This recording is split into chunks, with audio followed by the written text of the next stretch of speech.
Ciao. Dinsel skuni. Aytegen uyu. Gelliş kes.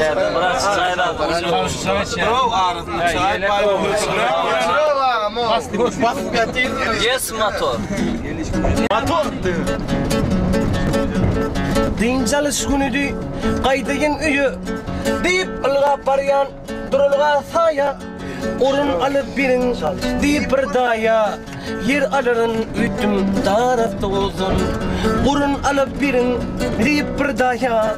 Yer alırın ütüm tarafta uzun. Görsem hırınlıkın masinin ağzı. Kimsinin oğlu var, kimsinin kızı. Neçe ılgasam da min ilin kızı. Depişip başladık tarafta uzun. Neçe ılgasam da min ilin kızı. Depişip başladık tarafta uzun. Biri dedi ve köy bassın acımayı. Vay dur yaşlı gözü dürtme tayanmayı. Kıyıngacını degiripsin yağına. Pişmeneme gerek tarafta uzun. Bir daydan iline süzmeli haltı. Şoma halam dıkıllı karınlı kelti. Karnına degine buğdayal haltı.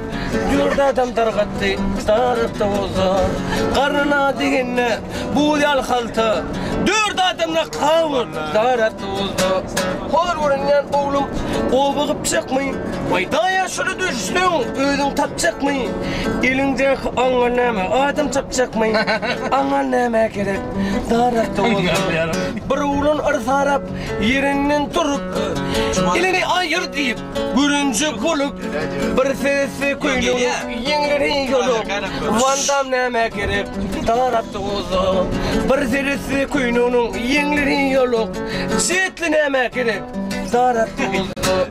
Bir bir zımko keşiri ip autosu da demek ayıptır ayıp. Hem kişi autosun içinde kayıp.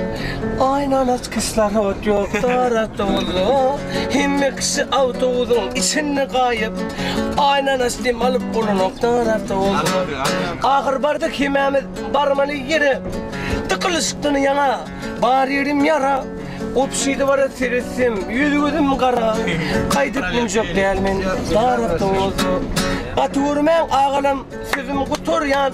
Keme kalacak benim özüm, nahar atıryan. Nesip olsa şugun sizin bilin oturyan. Yatın çıkarın siz, tarafta oldu. Zачем ты стоишь? Пойдем мы домой. Сидеть невозможно, тарafta oldu. Зачем ты стоишь? Пойдем мы домой. Отдыхать невозможно, тарafta oldu. Şolafta oldu. Tarafta oldu.